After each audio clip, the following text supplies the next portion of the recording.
Olá, pessoal, tudo bem? Muito boa noite. Estamos aqui com o Padre Francisco Amaral, o grande Padre Francisco Amaral, para fazer essa live sobre o milênio, o milenarismo e o reino de Maria. Com certeza, professor, Deus abençoe. Deus abençoe Amém. a todos que estão nos acompanhando. Eu quero dar as boas-vindas também ao grande professor Leonardo Penitente, aqui no nosso canal Padre Francisco Amaral. Professor Leonardo, que tem também estudado esse tema da escatologia especulativa, esse campo da teologia em que nós queremos olhar para essa expectativa, no fundo, pela vinda gloriosa de Jesus e a renovação de todas as coisas. Eis que faço novas todas as coisas, aquilo que nós esperamos é um novo céu e uma nova terra. Pois é, muito obrigado, Padre. Olha, eu gostaria de... Bom, eu acredito que todas as pessoas que estão vendo aqui no nosso canal, no canal do Padre, já conhecem o maravilhoso trabalho que o Padre Francisco Amaral faz. O Padre Francisco Amaral já tem feito muitas lives tratando desse tema escatológico, não é? Principalmente, eu sei que o senhor tem um apreço especial por todo o tema da escatologia, mas especialmente pelas 7 igrejas ou pelas 7 idades da igreja, não é? O senhor tem tratado de maneira brilhante, muito bem tratado. E eu sei também que todo mundo conhece essa faceta do senhor, que é esse amor que o senhor tem pela Virgem Santíssima. E essa noite nós queremos falar sobre isso. O milenarismo e aquilo que tanto tem se falado de pouco tempo para cá, o triunfo do coração imaculado de Maria, o reinado de Maria.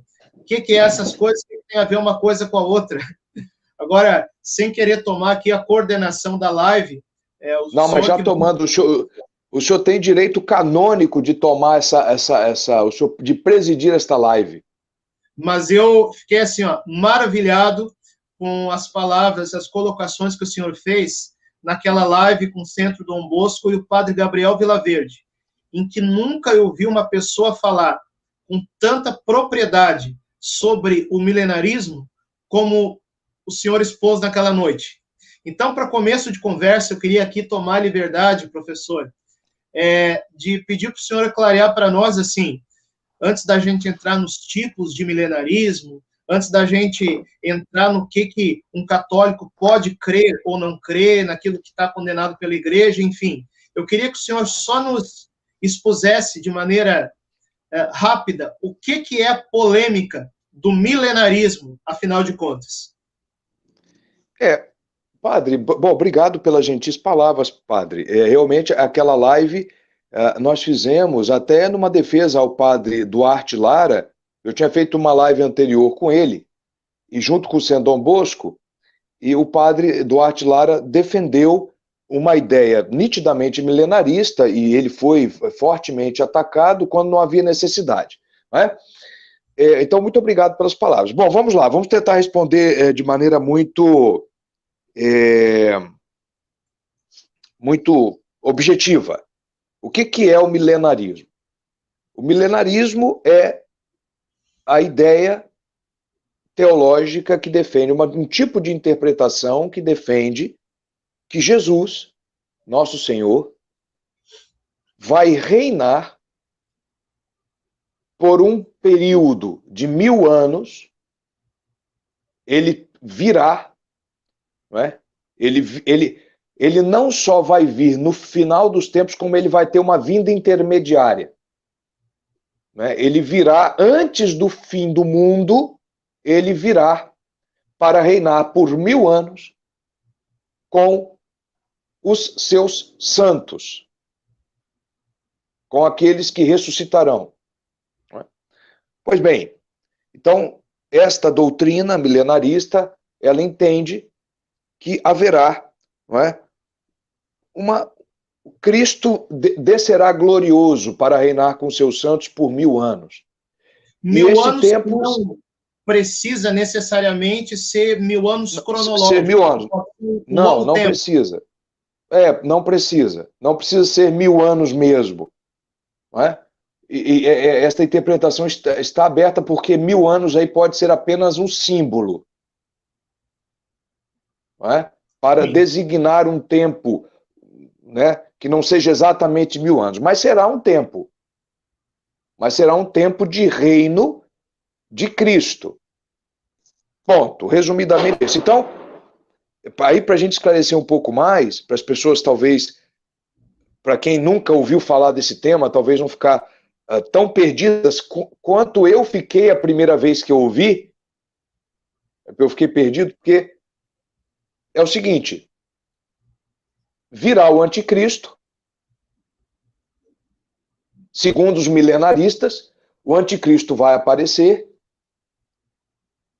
Jesus vai descer glorioso, vai matar sopro. Não é? Opa, acho que cortou um pouquinho aí. Vamos ver se Cortou um volta. pouco, mas estou te ouvindo. Pode falar. Opa, voltou. Padre, consegue me ouvir? Consigo te ouvir. Pode falar. Padre, consegue me ouvir?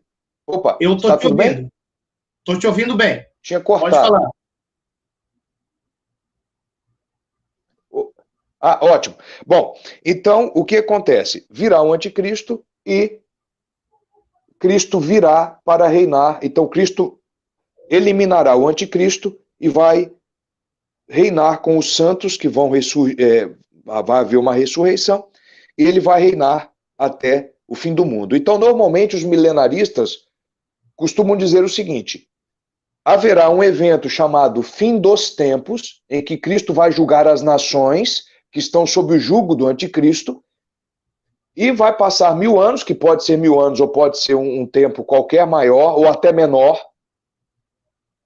e Cristo virá para o fim do mundo. Então, os milenaristas normalmente costumam fazer uma diferença entre fim dos tempos, não é? E fim do mundo, que virá depois. Não é? Sim. Então, esse é o milênio. O milênio é isso: reino de Cristo por 1000 anos, não é? E Cristo vai descer para reinar glorioso nesses 1000 anos. Ponto. Isso é o milênio. E aí surgiu a polêmica. Ao longo do desenvolvimento teológico na igreja, tem uma polêmica envolvendo essa questão. Qual que é essa polêmica, professor? Porque o que acontece? No Chile, um padre chamado Manuel Lacunza começou a defender que Cristo, ele escreveu algumas obras defendendo que Nosso Senhor desceria do céu glorioso e reinaria aqui na terra visivelmente. Cristo viria com o seu corpo, desceria do céu glorioso, tal como ele subiu lá no episódio da ascensão, ele voltaria pelas nuvens e criaria uma espécie de império aqui no mundo, visível. Ele sentaria num trono, teria vários ministros, né? Ministro da agricultura, das finanças, da guerra, etc. E reinaria aqui. Isto, o padre Manuel Lacunza. A igreja, em 1944, emitiu uma condenação formal a este tipo de pensamento. Aí começou a confusão. Por quê? Porque no decreto da igreja, que foi emitido pelo Santo Ofício, no decreto da igreja, fala de milenarismo mitigado, que era antigamente entendido como milenarismo espiritual. Só que quando a gente vai ver o teor da condenação, a igreja diz no título que está condenando o milenarismo mitigado, mas na verdade a definição da condenação condena um milenarismo carnal. Então aí a gente já percebe, professor, que existem pelo menos 2 tipos de milenarismo. E depois a gente vai perceber que existem mais tipos. Eu só queria parar um pouquinho aqui para dizer para vocês, quem está me acompanhando, talvez pelo meu canal, que o professor Leonardo Penitente, ele sabe muito a respeito desse assunto do final dos tempos, tanto que esse livro aqui, né, o Fim dos Tempos, isso, o Fim dos Tempos, Sete Atores Modernos, o Centro Dom Bosco publicou, o professor Leonardo escreveu o prefácio desse livro, né? Foi, de fato. Não quero interromper agora o raciocínio, professor, mas eu queria, nesse primeiro momento, que a gente só entrasse de leve na questão da polêmica a respeito do milenarismo, porque tem toda aí uma interpretação dos santos padres. Santo Irineu, por exemplo, ele acredita no milênio. Já Santo Agostinho, ele faz uma interpretação espiritual que o milênio de paz, na verdade, é a alma do batizado, que vive em estado de graça, reconciliado com Deus, e a maioria dos teólogos modernos seguiram a linha de Santo Agostinho. Então, até aqui a gente entende que é uma questão controversa. O que em si não é problema, porque algumas coisas na teologia podem ser controversas dentro daquilo que é o limite da fé, né? Aquilo que é fé é unidade, como diz Santo Agostinho, aquilo que se permite várias posições divergentes teologicamente, a liberdade, em tudo, a caridade, e assim por diante. E eu quero também aqui relacionar com outro elemento do nosso tema, que é o reinado de Maria. O que tem a ver uma coisa com a outra? É o seguinte, em todas as suas aparições, como, por exemplo, em Fátima, a Virgem Maria fala que haverá o triunfo do seu coração imaculado, seguido por um tempo de paz. O que é esse tempo de paz? E aí, no Tratado da Verdadeira Devoção, São Luís Maria Grimond de Montfort, ele fala de um tempo de Maria. Quando virá aquele tempo de São Luís, que as almas respirarão Maria, como os corpos respiram o ar. E aí São Luís profetiza que nesse tempo, o Espírito Santo vai ter a liberdade de atuar na face da terra, como ele nunca fez na história, graças à presença e intercessão da Virgem Maria. Será que esse tempo de paz, essa era mariana, pode ter a ver com alguma das formas possíveis de interpretar esse milênio? É isso que a gente quer responder nessa noite de hoje, né, professor? Perfeito, padre. O senhor fez aí um raciocínio brilhante. Eu sou muito, às vezes, prolixo, eu não consigo ter essa objetividade. É isso mesmo, esse é que é o problema. E aí tem um outro problema, porque como a igreja condenou o milenarismo, se a gente não souber o que a igreja de fato condenou, nós temos que automaticamente condenar todas essas aparições. Porque, por exemplo, se nós lermos todos os manuais, pelo menos os que eu conheço, de ascética e mística, ou de discernimento dos espíritos, então se pegar um padre Tanqueray, um padre Royal Marin, um padre Garrigou Lagrange, eles vão dizer com toda clareza, qualquer revelação privada, mesmo sendo uma aparição mariana, qualquer aparição de Nossa Senhora, qualquer aparição privada de um anjo, enfim, não interessa. Qualquer visão que você tem, e que tem junto com ela uma revelação, e esta revelação, ela fala de algo que a igreja condena, ela é falsa. Aliás, esse é um dos sinais objetivos, um dos critérios objetivos que a Santa Igreja já colocou muito claro para você rechaçar como de origem divina uma revelação, seja ela de Nossa Senhora, dos anjos, dos santos, ou até mesmo de Nosso Senhor Jesus Cristo. Não existe uma... conteúdo, o mais importante, o mais claro de todos. Isso aí. Se tá dizendo alguma coisa que a igreja já condenou ou declarou como dogma, se está indo contra, é porque não é divino. Pode ser da sua cabeça, pode ser até demoníaco, mas divino não é. Agora, então por isso é que é importante a gente fazer essa correlação. O que de fato a igreja condenou? Então vamos lá, né, para ser bem objetivo. Existem, durante toda a história da igreja, os teólogos propuseram 3 tipos de milenarismos. A igreja condenou dois. A igreja condenou dois. E um, segundo o meu entendimento, ela não condenou. E aí, padre, eu gostaria, já que nós estamos no início da live, e sei que o senhor vai concordar em gênero, número, grau comigo, tudo o que, pelo menos, eu falar daqui para frente, eu me submeto de maneira absoluta ao crivo da Santa Igreja. Amém. Se a Santa Igreja... Eu sei que o senhor também, mas eu preciso, o senhor como sacerdote já está mais do que pressuposto. Agora, eu como leigo, é que às vezes as pessoas podem ter dúvida. Eu me submeto à Santa Igreja. E aquela submissão filial, de filho. Se a igreja me olhar, porque eu estou falando o que eu vou falar aqui, se a igreja me olhar de maneira estranha, eu já fecho a boca e me calo. Então, tudo nós vamos submeter à Santa Igreja católica, romana, com a sua autoridade. Pois bem, quais são os 3 milenarismos?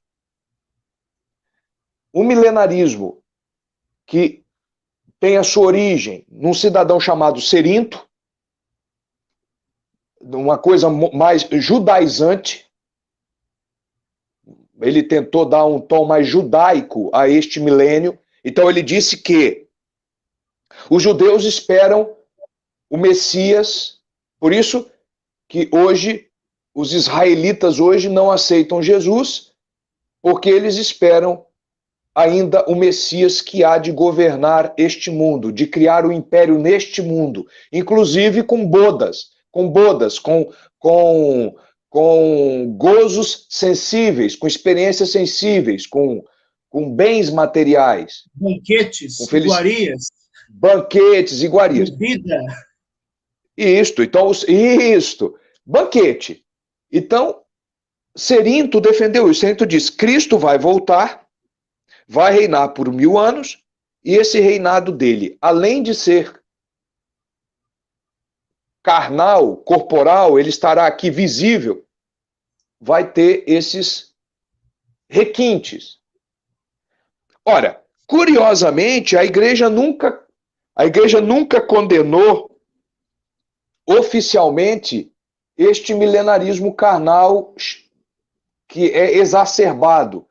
Mas por que a igreja não condenar? Isto, ponto. Brilhante. É absurdo. É absurdo. A igreja não vai condenar um negócio desse, porque a coisa já é autocondenada. A igreja não precisa condenar. Pois bem, aí a grande parte dos padres da igreja, da patrística, então eu poderia citar aqui, o senhor falou de Santo Irineu de Lyon. Santo Irineu de Lyon foi discípulo de São Papias. São Papias foi discípulo de São João Evangelista. Então eu poderia citar uma pleiade, um grupo de teólogos da igreja católica primitiva, os padres e a patrística, defendendo um milenarismo que é espiritual, que foi chamado de milenarismo espiritual. E o que diz esse milenarismo? Para ser bastante sucinto e rápido. Ele diz que Cristo virá, Cristo reinará por 1000 anos, ou por um tempo maior, enfim, como se queira. Haverá esse tempo de paz, de que fala, por exemplo, as aparições marianas em Fátima, e que corrobora as lições de São Luís de Montfort, quer dizer, haverá um tempo de paz, haverá um reino.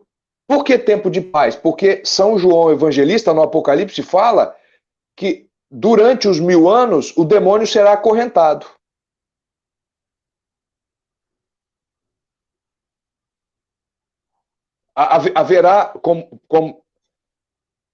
Haverá uma espécie de diminuição da atuação demoníaca no mundo.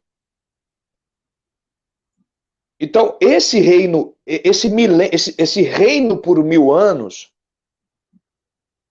em que triunfará a igreja, em que teremos um tempo de paz, ele será espiritual, ou seja, Jesus não vai vir visivelmente, nem corporal, não vai vir visivelmente. Ele vai vir para reinar, mas ele não vai vir visivelmente.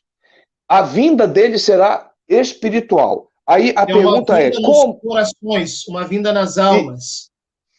Isto. Professor Muito Leonardo, mais... Deixa eu pontuar até aqui, claro, para a coisa ficar clara. Olha, isso Isso. Aqui, o professor Leonardo está nos falando, gente, é uma verdadeira aula, viu? É um tesouro de sabedoria isso aqui.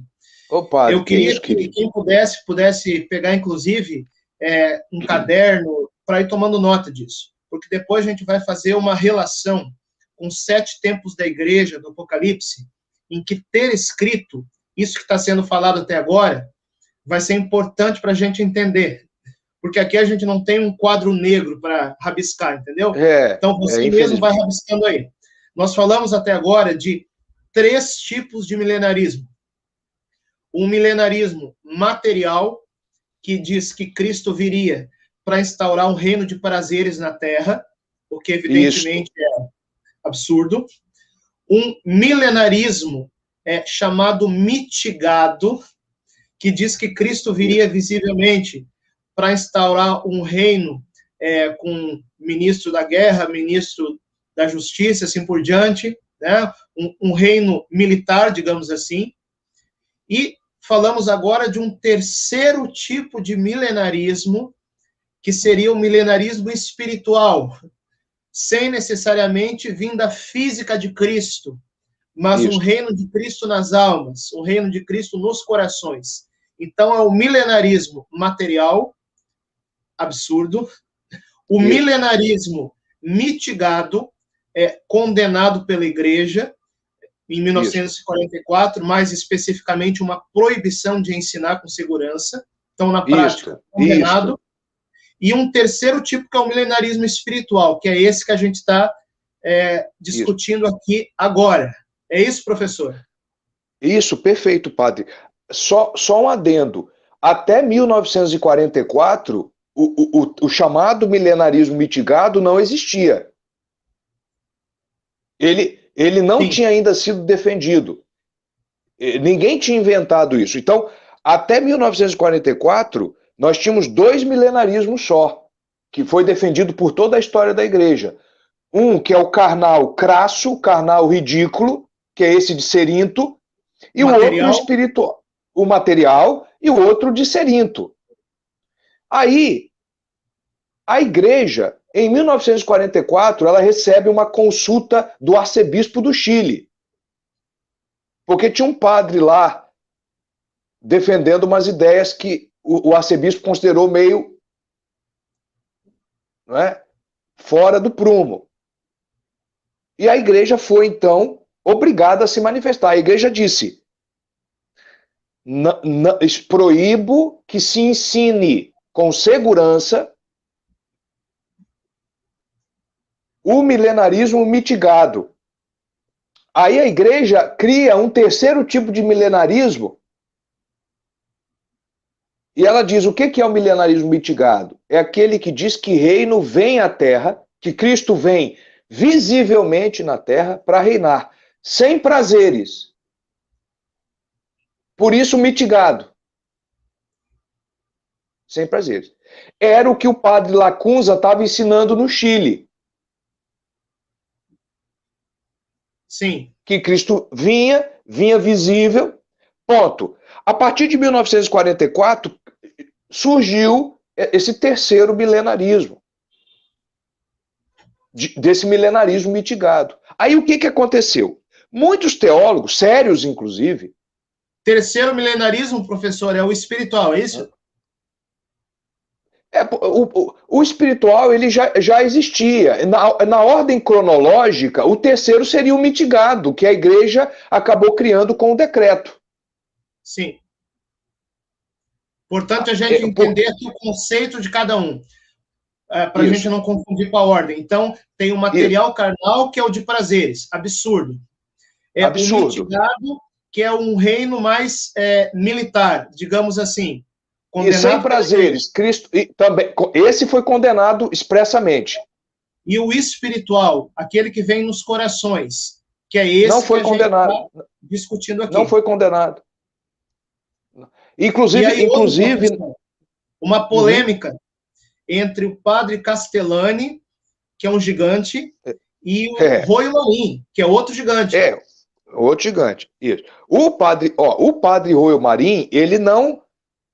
O padre Royo Marim e o padre Castellani, eles não entraram num debate explícito. Mas o padre Royo Marim, por exemplo, não é, nesta obra aqui, Teologia de la Salvación, não é, Teologia da Salvação, o padre Royo Marim, ele diz com todas as letras que esse decreto de 44 condenou qualquer tipo de milenarismo. Só, ele diz aqui na obra, ó, quer dizer, o que o padre Royo Marim está dizendo é que não se pode ensinar com segurança, o que é a mesma coisa que condenar. Não se pode ensinar com segurança nenhum tipo de milenarismo. Nenhum. Nem o espiritual, nem o mitigado, e muito menos o carnal. Só que essa opinião do padre Royo Marim, ela tem um certo problema, não é? Ela tem um certo problema, por quê? Porque se a gente for no decreto, não é? E nós estamos aqui com, eu tirei uma cópia, porque o livro é muito pesado, com o Denzinger ali.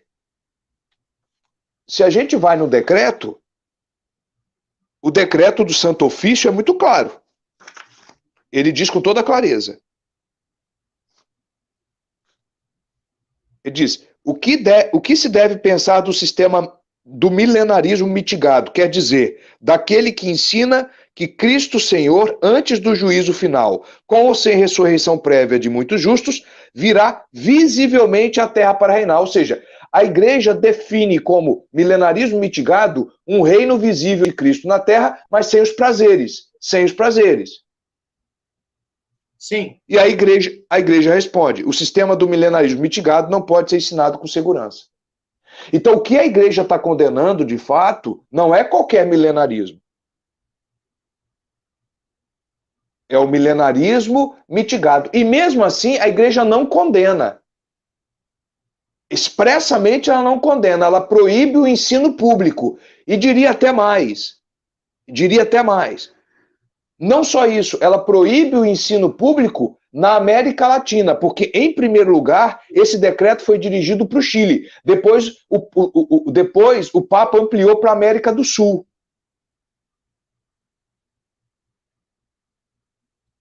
Esse é um decreto que só vale para a América do Sul.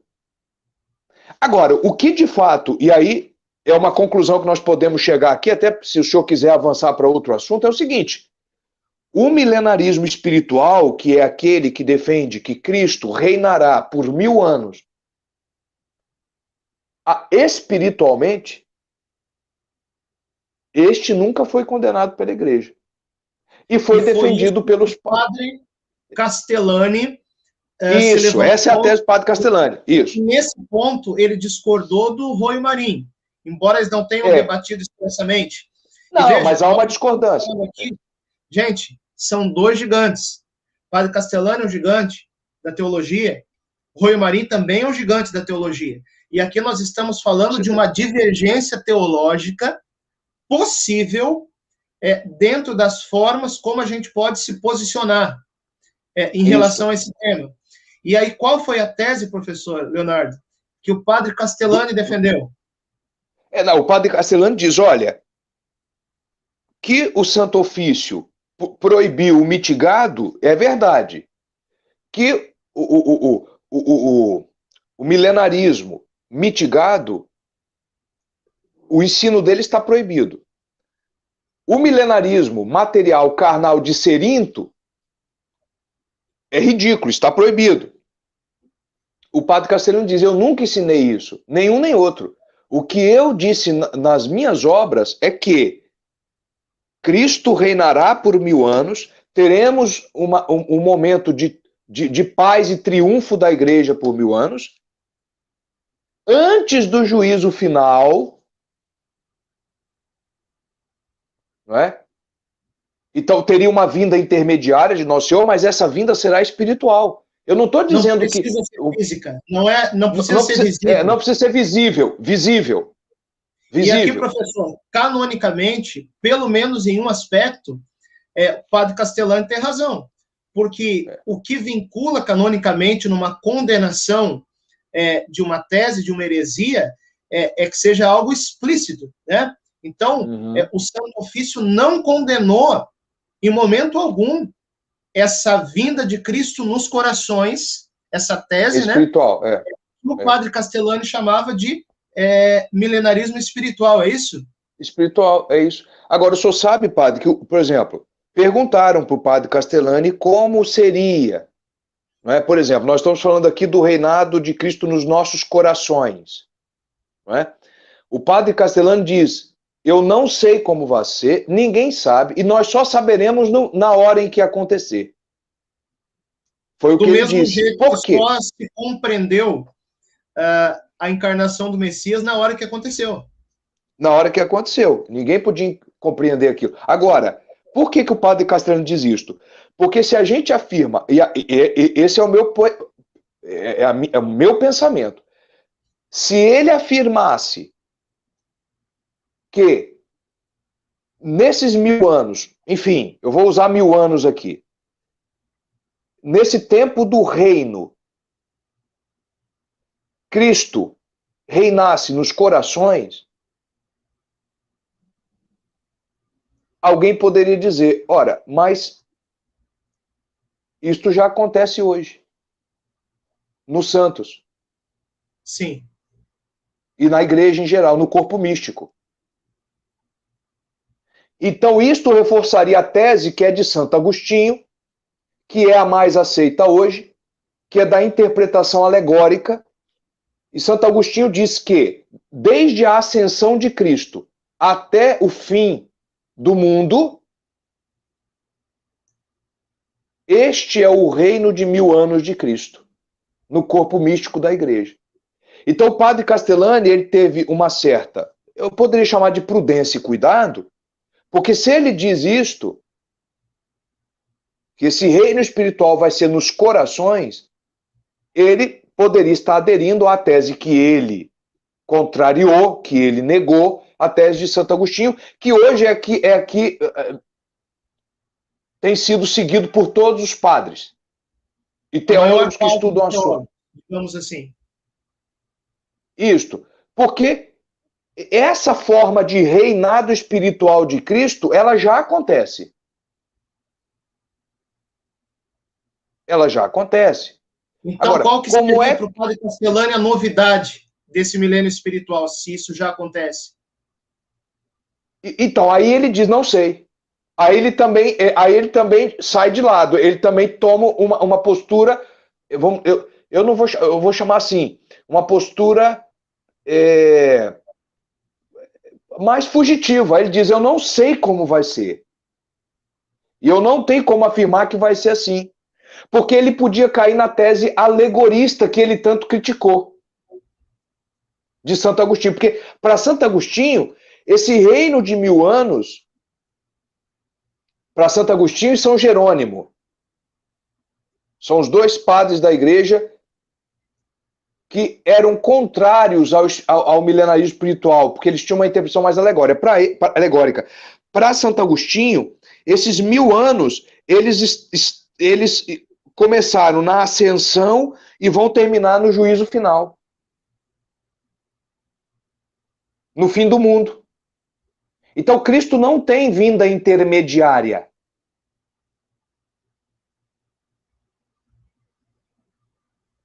Não tem. Agora, professor, será que a gente poderia também colocar aqui a seguinte questão? Talvez uma interpretação não exclua a outra. Então, a interpretação de Santo Agostinho não está errada.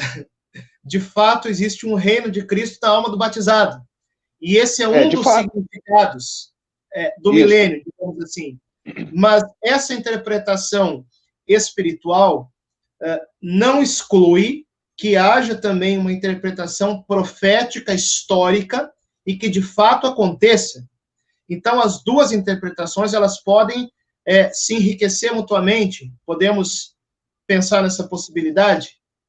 Por exemplo, padre, eu concordo muito com o senhor, e eu já até pensei nisso, mas o padre Castelhano discorda, porque o padre Castelhano diz que onde está o ponto de contradição mínima que não permite a conjugação das duas teorias e das duas interpretações? Onde está o ponto aí nevrálgico, por assim dizer? Segundo o padre Castellani, é que para Santo Agostinho, Cristo não volta. Ele não vem. Porque o milênio, para ser milênio, você tem que admitir que ele vem. Que ele vem reinar. Antes do fim do mundo, do juízo final, antes do fim do mundo. E Santo Agostinho diz, ele não vem, ele já veio. Ele não vem mais até o fim do mundo. E para os milenaristas, sejam eles carnais, mitigados e espirituais, ele vem. Ele vai descer, mas seu reino vai ser espiritual. Ele estará aqui, só que ele não vai se mostrar visível. Posso trazer para Santo Agostinho. Oi? Posso trazer São Bernardo para a discussão? Claro. Porque Nossa, aqui, mãe. gente, nós estamos falando de uma divergência teológica lícita e possível, entendeu? Claro, eu e o professor Leonardo, a gente concorda no que a gente está falando aqui, mas nós estamos aqui jogando com as ideias para a gente entender a discussão, certo? Sim. Então, São Bernardo, o que ele fala? Para clarear um pouco. A gente pode entender dessa forma, me parece, uma vinda de Cristo, que de alguma forma já acontece, mas pode acontecer, digamos assim, numa intensidade muito maior. Vamos lá. São Bernardo, ele fala em uma tríplice vinda de Cristo. Uma vinda que aconteceu na ordem da carne, no ventre de Maria, na encarnação. Uma vinda que vai acontecer na ordem da glória, no juízo final. E uma vinda que acontece na ordem da graça. Essa que é a vinda intermediária. E essa vinda na ordem da graça, ela acontece na nossa vida o tempo todo. Você vai comungar, Cristo está vindo na graça. Você vai fazer uma adoração eucarística, Cristo está vindo na graça. Você está sendo batizado, Cristo está vindo na graça. Você está assistindo uma live, aquilo está gerando um fruto espiritual em você, Cristo está vindo na graça. Então, essa vinda intermediária que acontece em vários momentos da nossa vida, em matéria de intensidade, ela vai acontecer, e assim eu entendo o milenarismo espiritual, o milênio espiritual, ela vai acontecer de uma forma muito mais ampla do que jamais aconteceu na história. E isso daria início a um novo tempo. E me parece, professor Leonardo, que é isso que Nossa Senhora vem trazer nas suas aparições. Não, perfeitíssimo. O senhor, de maneira brilhante, eu acho que o senhor conseguiu resolver o problema e plantou uma pedra. Porque esse problema nós só conseguimos resolver para conciliar esse problema do milenarismo com as aparições, culminando com as aparições de Fátima, por exemplo, com o Tratado de São Luís, né? E com tantas outras revelações privadas, né? Em que se fala de um tempo de paz na igreja. Eu acho que tanto a tese encabeçada por Santo Agostinho, quanto a tese encabeçada pelo padre Castellani, estas duas teses, e lembrando que nós estamos de acordo, né, padre, que as duas não foram condenadas pela igreja, a de Santo Agostinho nunca foi, nunca ninguém cogitou em condenar, e o milenarismo espiritual do padre Castellani também não foi, pelo menos é a minha opinião hoje. Essas duas chaves interpretativas, elas podem se aplicar tranquilamente neste reino de paz. Sim. Neste reino de paz. No caso de Santo Agostinho... linguisticamente, concilia. Porque ele fala concilia na vinda isso na carne, aí. a vinda na graça e a vinda na glória. Isso aí. A vinda na graça acontece o tempo todo, mas acontecerá de uma forma muito mais intensa, muito mais presente nesse tempo. Como essa é a gente solução. Não, então, por exemplo, certamente se o padre Castellani tivesse vivo e tivesse nos ouvindo, ele diria, olha, isso daí tem uma certa semelhança com o que eu disse, mas não é bem isso. Nós aqui, segundo a minha leitura, padre, nós estamos muito mais próximos de Santo Agostinho, ou seja, esses 1000 anos não são 1000 anos, é o tempo todo de existência da igreja no mundo, desde a ascensão de Cristo até a sua volta definitiva, quer dizer, que para ele a parousia aconteceria uma única vez lá no fim do mundo. E lá no fim dos tempos, como o anticristo, lá no fim do mundo, como o anticristo vai perseguir de maneira mais violenta, nós teremos santos maiores.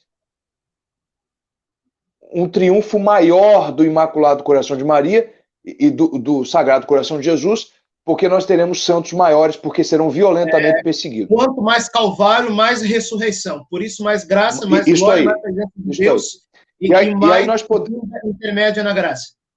Isso. Aí nós podemos defender que esse momento de paz e triunfo será da igreja, mesmo que ela seja reduzida a uma pequena grei, como diz o Sagrado Evangelho. E para estas pessoas o demônio será acorrentado. Essa é uma interpretação alegórica de Santo Agostinho. Agora, como é que nós poderíamos colocar a interpretação do padre Castellani dentro disso? É difícil colocar, por quê? Porque o padre Castellani nunca disse como vai ser. Ele só disse que vai ser um reino. Cristo virá antes do juízo final. Cristo virá 2 vezes. Virá, ele virá. Só que ele não estará visível. Virá na graça. Então, aí é que está. Por isso que o padre Castellani fugiu de dizer como, porque ele teria que chegar aos cúmulos quase do pitoresco e do engraçado, porque ele teria que admitir, por exemplo, que Cristo vai descer, mas vai ficar invisível, para sair da condenação da igreja. Ele vai ficar aí pelos ares, invisível. Mas ele veio. E reina, porque o problema não está em reinar com a graça.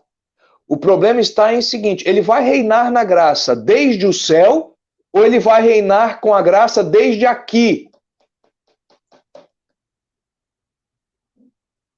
E aqui ele já é... Isso é que separa o padre... Muito mais na Eucaristia. Mas aí é corporal e não visível. Sim. Ali é um reino corporal, sim, de fato. Agora, o padre Castellani também não disse isso. Porque ali há um reinado. Mas não, porque Cristo está na Eucaristia desde a primeira ceia. Então é no passado, mas o apóstolo São João está falando de 1000 anos no futuro. Esse é o problema do padre Castellani.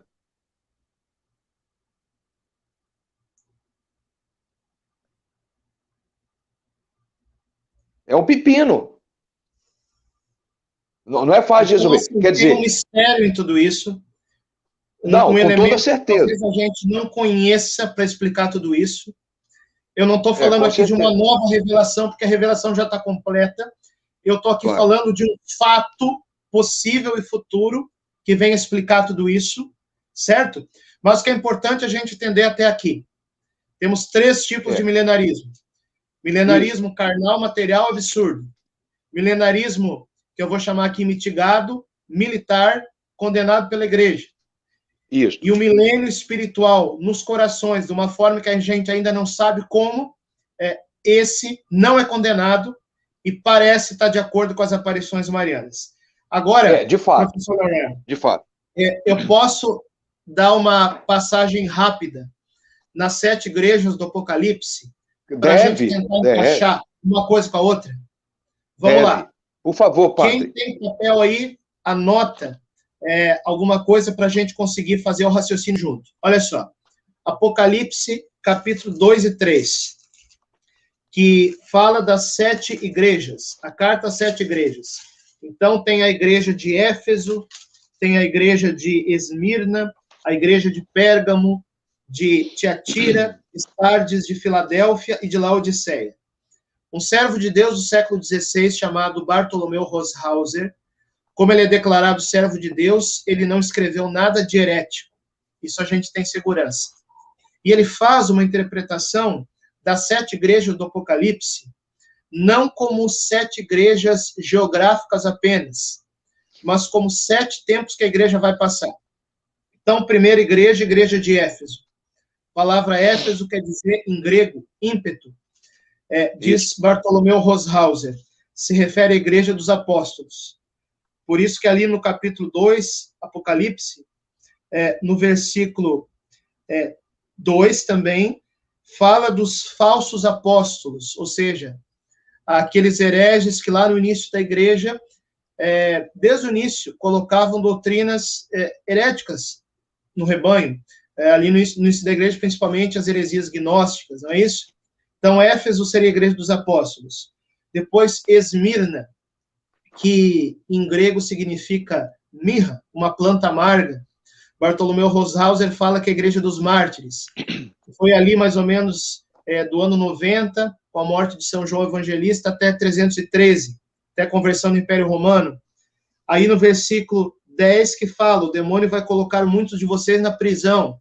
Está falando dos mártires, desse segundo tempo da igreja. Depois a igreja de Pérgamo, que em grego significa pergaminho, livro, que Bartolomeu Roshauser chama de a igreja de Pérgamo, é a igreja dos doutores. Então, uma vez que encerrou a perseguição do Império Romano, a igreja pode sentar e discutir teologia. E aí os santos padres utilizaram da filosofia grega para estabelecer as grandes sentenças dogmáticas, cristológicas, trinitárias, sobre natureza, sobre relação, sobre pessoa, assim por diante. Então, a terceira igreja, Pérgamo, a igreja de doutores. Depois, a quarta igreja, a igreja de Tiatira, que em grego quer dizer triunfo. Então, a igreja medieval, segundo Bartolomeu Roshauser, que vai ali da coroação de Carlos Magno, no ano de 800 e pouco, até 1500, mais ou menos, a Idade Média.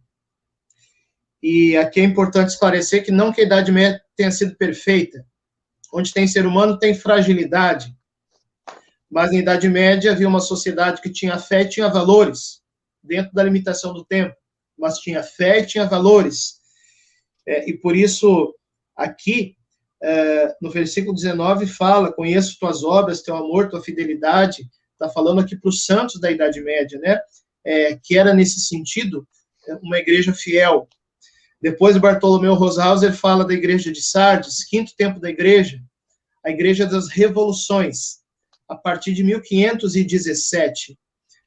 E aí vem a primeira revolução, que é o protestantismo, dividiu os cristãos. A segunda revolução, que é a Revolução Francesa, tirou Deus da vida pública. A terceira revolução, que é a Revolução Comunista, que causa todos os males que nós conhecemos até hoje. Poderíamos falar, segundo alguns estudiosos, ainda de uma quarta revolução que está acontecendo hoje, que é a Revolução Globalista, um sistema anticrístico que está, aos poucos, tirando os cristãos do sistema. Então, para Bartolomeu Roshauser, nós estaríamos ainda na igreja de Sardes, que é a igreja das revoluções. A palavra Sardes quer dizer paralisada. Então, é uma igreja, digamos assim, nos seus membros, uma igreja morta, porque ferida pelas revoluções. Inclusive, fala no versículo 1 do capítulo 3, conheço tuas obras, és considerado vivo, mas estás morto, né? É a igreja das revoluções. E aí viria a sexta igreja, sexto tempo da igreja, que é a igreja de Filadélfia, que para Bartolomeu Roshauser ainda não veio. Eu sei que o padre Castellani tem uma interpretação diferente desse ponto. Depois a gente fala da interpretação do padre Castellani. Mas para Bartolomeu Roshauser, a igreja de Filadélfia é a igreja que ainda virá, que ele chama a igreja da consolação. É um tempo de paz. A palavra Filadélfia quer dizer reconciliação entre irmãos. E aí a gente poderia, quem sabe, pensar que essa igreja de Filadélfia seja a igreja do triunfo do coração imaculado de Maria, do tempo de paz e da restauração da unidade plena dos cristãos, no vínculo da doutrina, dos sacramentos, inclusive Santa Missa, confissão, sacerdócio, e o vínculo, né, da hierarquia, inclusive o primado de Pedro. Porque quando Nossa Senhora, professor Leonardo, em Fátima, ela fala que a Rússia vai se converter, se a gente interpretar essa palavra conversão no sentido forte, não é só a queda do Muro de Berlim, não. É a conversão dos ortodoxos para o primado de Pedro, né? Então, Filadélfia seria a igreja da consolação, reconciliação entre irmãos, palavra Filadélfia em grego. E depois a última igreja, último tempo, a sétima, que é a Laodiceia, palavra Laodiceia em grego quer dizer juízo, que Bartolomeu Roshauser fala, né, que é a igreja que vai ver de fato a vinda gloriosa de Cristo. Para Bartolomeu Roshauser é isso. Agora, a gente poderia tentar conjugar o milênio espiritual com 7 tempos da igreja. Então, vamos lá. Primeira possibilidade. O milênio espiritual poderia corresponder à igreja de Filadélfia. Aquela que vem em seguida do nosso tempo. Uhum. Nessa possibilidade, a igreja de Filadélfia seria um longo tempo. Então, nós teríamos esse tempo de caos que nós estamos entrando agora. Depois desse tempo de caos, viria uma purificação. E aí viria a igreja de Filadélfia, como um longo tempo de paz, em que haveria o triunfo do coração imaculado de Maria, o reinado de Maria nos corações, e onde Maria reina, é Cristo que reina. Então, o reino de Cristo nos corações. E aí, depois desse longo tempo de paz, viria a Laodiceia, que aí sim, seria a tribulação final antes do juízo final. Né? Essa é a primeira possibilidade, o milênio espiritual em Filadélfia. E nós estaríamos em Sardes. Segunda possibilidade, o milênio espiritual depois das 7 igrejas. Aí, nesse caso, o milênio espiritual não seria contemplado pelas 7 igrejas. Então, nós teríamos agora, no finalzinho de Sardes, esse período de caos que nós estamos entrando agora, a vinda de um tempo de paz curto em Filadélfia. Nesse caso, Filadélfia poderia se identificar com aqueles misteriosos 25 anos de paz que Nossa Senhora disse no segredo de La Salette. E depois viria, rapidamente, Laodiceia, a tribulação do anticristo, e aí sim, depois das 7 igrejas, o milênio espiritual. Então, nesse sentido, Filadélfia seria muito rápida, como um tempo de paz curto, para depois sim vir a tribulação do anticristo, e aí sim depois um tempo de paz longo, né? Pessoal, eu disse para vocês anotarem, para vocês conseguirem visualizar essa articulação de ideias que a gente está fazendo aqui. E aí viria ainda, professor Leonardo, isso que eu queria que o senhor expusesse, uma terceira possibilidade. Eu de antemão digo que eu tendo a crer nessa primeira ou nessa segunda, mas haveria ainda uma terceira possibilidade, que seria do padre Castellani, que aí ele faria uma interpretação de Filadélfia e Laodiceia, diferente do Bartolomeu Roshauser, é isso? Isso. Perfeito, perfeito. A síntese perfeita do venerável Roshauser. E o padre Castellani, ele acompanha o venerável Roshauser até mas até Filadélfia. A partir daí ele tem uma visão diferenciada, não é? Então, aqui, por exemplo, no livro dele chamado Apocalipse, Comentários ao Apocalipse, ele, ele diz o seguinte, ó, Filadélfia é a igreja da parrucia.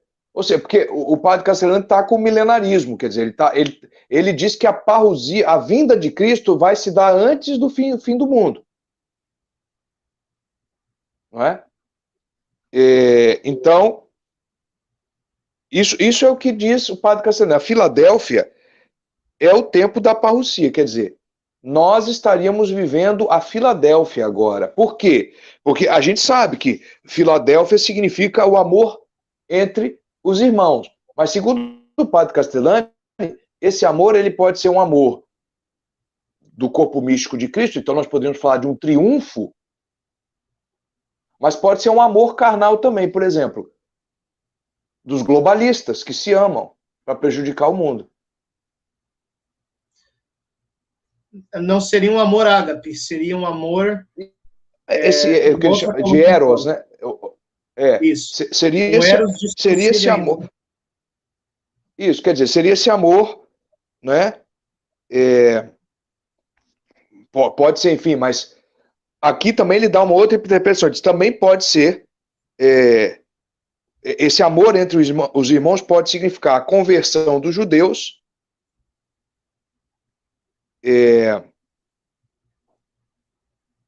uma possível conversão dos judeus na Filadélfia, não é?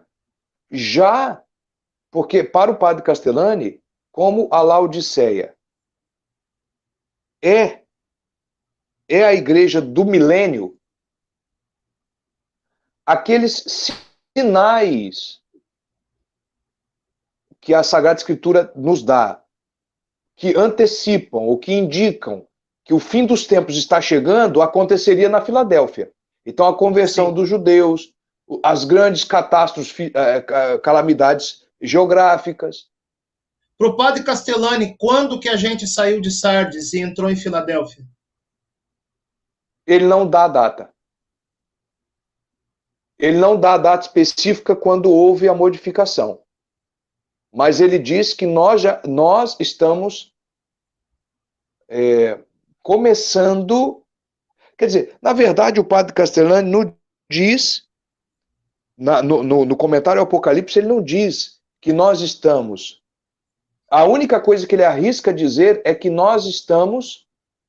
Ele diz que para ele e para alguns teólogos que ele conhece, nós estamos ainda em Sardes. Ou seja, nós ainda estamos vivendo os efeitos da Revolução. Filadélfia seria, então, os sinais escatológicos? Aí Filadélfia, isso, seria a igreja dentro da qual aconteceriam os sinais escatológicos. E Laodiceia seria para ele o próprio milênio espiritual. O milênio. O início de Laodiceia começa com o julgamento de Cristo. Cristo vem, reinará espiritualmente, mas antes de reinar, ele vai julgar todas as nações. Sim. E vai julgar todas as nações. As três possibilidades até aqui é o seguinte: é o milênio em Filadélfia, é o milênio isso pode, sim. depois das 7 igrejas, ou o milênio em Laodiceia. Isso. Ou a quarta possibilidade é que não tem milênio nenhum. Não tem milênio, quando acabar a Laodiceia, Jesus... Por quê? Aí que está. Porque Laodiceia também, que aí é uma tese que favorece Santo Agostinho. Não tem milênio, não tem reinado de milênio, e vai passar a igreja de Laodiceia. A igreja de Laodiceia será a igreja do anticristo. E no final dela, Cristo virá uma única vez ou seja, o julgamento das nações e o juízo final serão um só. Não separa. Agora, curiosamente, tem um ponto interpretativo favorável a esta tese de que Laodiceia será a igreja do anticristo, e aqui, evidentemente, eu vou entrar numa polêmica que, enfim, eu me responsabilizo pessoalmente pelo que eu estou falando, é que a palavra Laodiceia significa juízo, mas ela também pode significar, porque ela é lá onde quer, não é? Ela pode significar também o juízo dado aos povos, porque ela significa o juízo dos povos. Laodiceia, o juízo dos povos. Então Jesus vem julgar os povos. Mas ela também pode significar, segundo o padre Castellani, o juízo que é dado aos povos. Os povos têm em suas mãos o poder de julgar, o poder político. E é o que mais ou menos se vive nos sistemas democráticos. Então, segundo o padre Castellani, pode ser que a igreja de Laodiceia seja, de fato, esta igreja em que a apostasia é geral. Deus foi totalmente retirado da política e os homens, o poder do mundo, Cristo já não reina na sociedade, o poder do mundo está na mão dos homens. Então, quando a gente anda afirmando por aí a soberania do povo, todo poder ao povo, todo poder ao homem, todo poder ao homem. Para Castellani, esta é uma interpretação possível. Embora ele fique com a interpretação que Laodiceia é o milênio, é isso? Isto. Ela já é o milênio. Ela já é o milênio. Laodiceia já seria o milênio. Quer dizer, para o padre Castellani, ele não disse isso com todas as letras, é uma interpretação que eu estou fazendo, porque ele deixa nas entrelinhas. Nós estaríamos ainda em Sardes. Há outros intérpretes do padre Castellani que diz que nós estaríamos em Filadélfia, porque para ele Filadélfia é o tempo da conversão dos judeus e dos sinais, mas os sinais não vão acontecer de uma hora para outra. Vai ser necessário passar por algumas guerras, pela era atômica que nós já estamos vendo. Então, para alguns intérpretes do padre Castellani, nós já estaríamos em Filadélfia. E os sinais já estariam próximos a acontecer, inclusive a vinda do anticristo. Por exemplo, eu tenho visto, padre, com muita preocupação, na verdade, com alguma preocupação, os últimos acontecimentos em Israel. As eleições de Israel, quem venceu como presidente de Israel foi um judeu que tem alianças com o mundo árabe e o mundo e com o capitalismo internacional.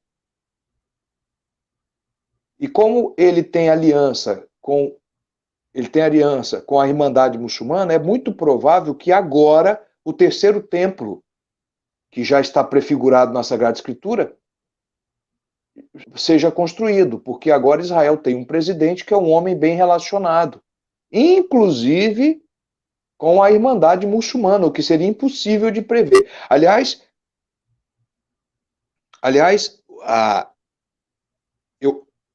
eu acho que o padre Castellani está muito certo nisso. O anticristo ele terá a inteligência suficiente, porque ele será a própria representação do demônio na Terra, ele terá inteligência suficiente para fazer uma espécie de amálgama, de união de todas as heresias, todas, do capitalismo, do comunismo, da religião islâmica, ele vai unir tudo.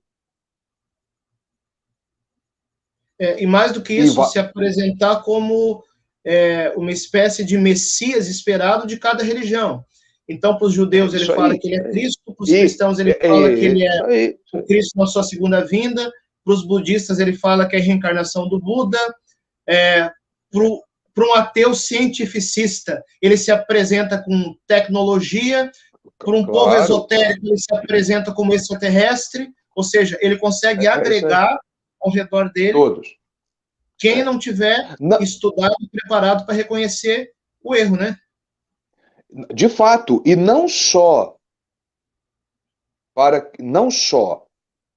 ele terá a capacidade de ser reconhecido por todas as crenças falsas, como ele fará uma síntese, o que é uma coisa mais profunda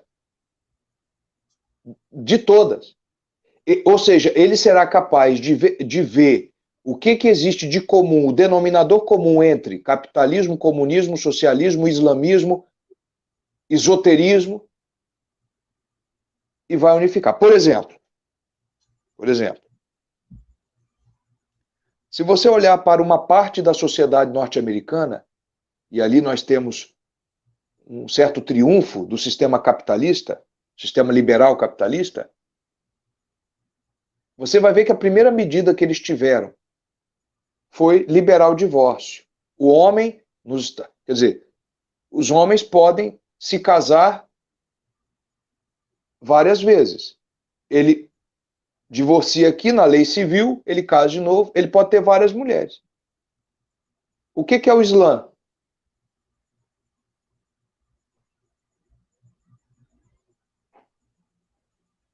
O islamismo também admite que um homem tenha várias mulheres. A única diferença é que é ao mesmo tempo. Aliás, eu nem sei se essa é uma diferença marcante. Ou seja, há um quê de comum em todas essas heresias e ideologias que está ali subjacente em todas elas. E o anticristo será capaz de ver isto e se aproveitar disto e aparecer como o grande conciliador de todas as ideologias e heresias. Não é? Então E aí, você pode ver professor, que a gente pode, inclusive, visualizar um cenário mundial de um mundo em tensão entre Oriente e Ocidente, não necessariamente uma guerra, mas possivelmente sim em uma guerra, em que se cria a mentalidade de que a culpa da guerra é religiosa, seja por um radicalismo islâmico, ou seja, pelos radicais cristãos que são contra o aborto, que são a favor da família e que querem defender o Ocidente. Então, se colocaria a culpa que o caos, a semente do caos, são as religiões. Então, vamos criar uma religião mundial única para pacificar. E que não tenha necessariamente um conteúdo expressamente religioso, mas seja uma religião imanentista. Isso mais ou menos nós estamos vivendo com a ONU. Sim. Que surgiu depois de um período de guerra. Quer dizer, eles criam a guerra, eles criam dificuldade para vender facilidade. Eles criam a guerra, e a guerra foi gestada pela elite globalista. Depois eles criam um órgão que transcende as nações para supostamente trazer a paz no mundo. E agora este órgão já está falando numa religião, que o Papa Bento XVI sempre denunciou como a nova era, o indiferentismo religioso, que já foi condenado por sua santidade o padre São Pio X. E aí nós temos um problema, porque não só o anticristo vai conseguir propagandear isto de uma maneira muito quase inescapável, como diz a Sagrada Escritura, vai enganar até as pessoas boas. Como ele. Por isso, professor, não basta. Aí que tá, eu quero frisar esse ponto, desculpa interromper.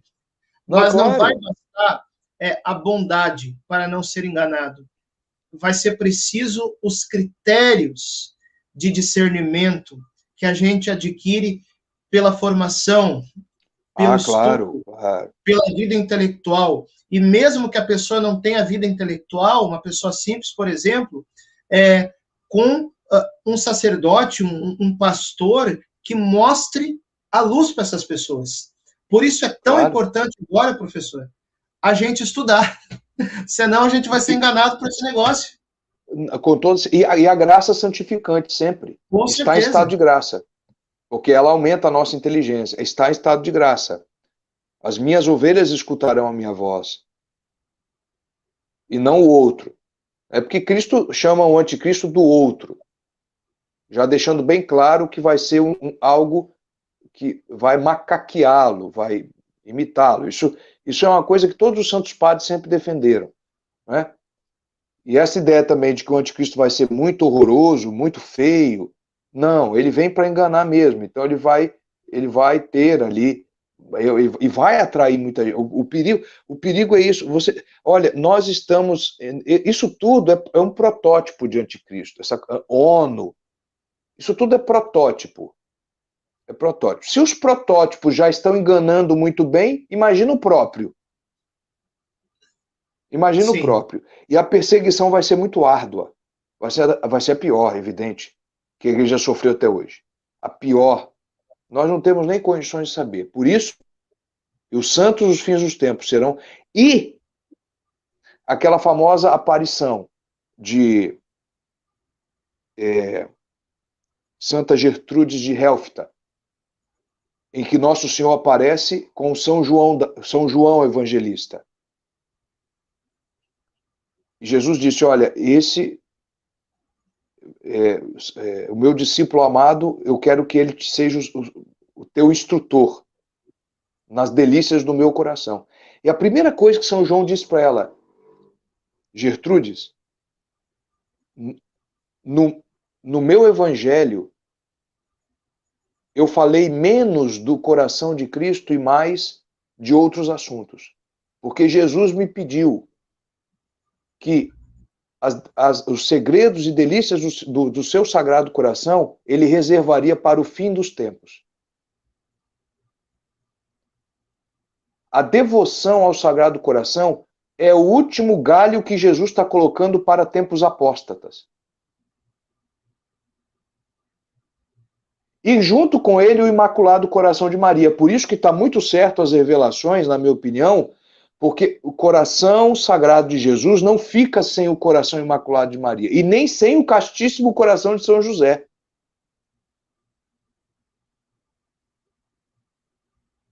Estas revelações de Santa Gertrude também ajudam a entender os mistérios dos últimos tempos, porque os santos dos últimos tempos serão muito apegados. A devoção do Sagrado Coração de Jesus vai crescer muito.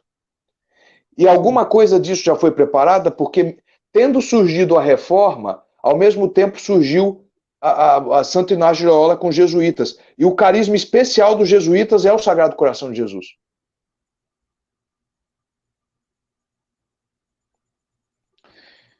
Então tudo isso está junto.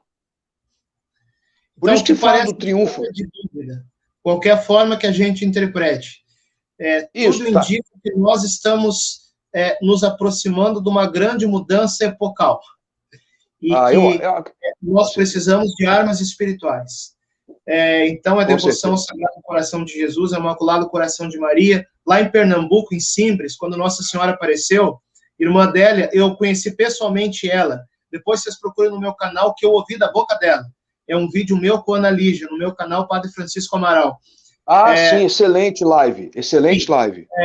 As crianças perguntaram para Nossa Senhora, devoção ao Sagrado Coração de Jesus, Imaculado Coração de Maria, não basta só uma? Nossa Senhora falou, não, é as duas.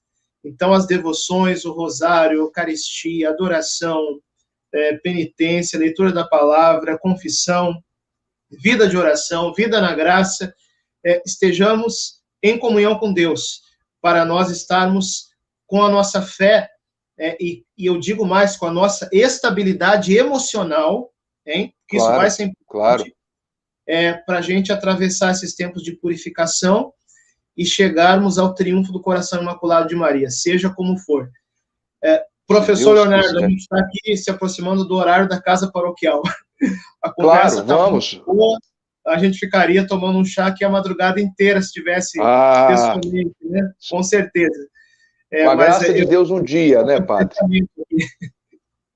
Não, tá certo. Então vamos, o senhor quer, olha, padre, eu agradeço primeiro a generosidade que o senhor teve comigo, me deixou falar aqui, eu sou italiano, além disso sou sanguíneo, eu falo, Ainda bem que o senhor me controlou aqui. Eu peço perdão se por um acaso eu acabei interrompendo o senhor na empolgação, eu peço desculpas, perdão Eu logo peço aqui. perdão. Não, não, mas o senhor tem todo o direito canônico O meu de esquema cuidar dessa melancólico pode ovelha. imprimir um sanguíneo. Não, mas não oprime, não. Olha, padre, mas olha, muito obrigado, tá? Sua bênção mais uma vez. Obrigado às pessoas que estão nos assistindo aí em Cuiabá e também no canal do senhor, no canal aqui, no meu canal. Muito obrigado às pessoas que estiveram até agora com a gente. Padre, muito obrigado. E se o senhor puder, o senhor pode finalizar, eu já agradeço. E se o senhor puder, a gente reza a Ave Maria. Se o senhor puder dar a bênção final, a gente reza a Ave Maria que o senhor propôs, tá bom? Com certeza. Eu só queria fazer aqui como consideração final, sugerir sobre esse tema escatológico, né? O Fim dos Tempos, 7 autores modernos, que o Centro Dom Bosco publicou, prefácio... São um dos melhores livros. Professor Leonardo.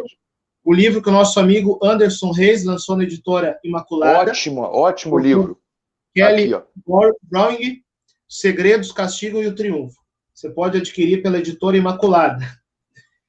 Eu queria também dizer assim que esse milênio espiritual, que é uma possibilidade, aqui a gente não quer fechar nenhuma teologia, mas é uma possibilidade, continuaria havendo a presença da igreja, possibilidade de pecado, sacramentos, confissão, a Santa Missa, o sacerdócio, a vida consagrada, as famílias, mas haveria muito mais santidade. Eu não sei se aqui eu estou sendo muito idealista, mas eu imagino, assim, grande parte da humanidade na quarta, na quinta, na sexta morada durante esse tempo, né? Esse é o triunfo. Com a graça de Deus. Com a graça eu quero também mostrar aqui mais uma vez o meu livro, Sou Todo Teu Maria, uma geração consagrada. Olha aí, gente. Prefácio do Padre Paulo Ricardo, apresentação do professor Felipe Aquino.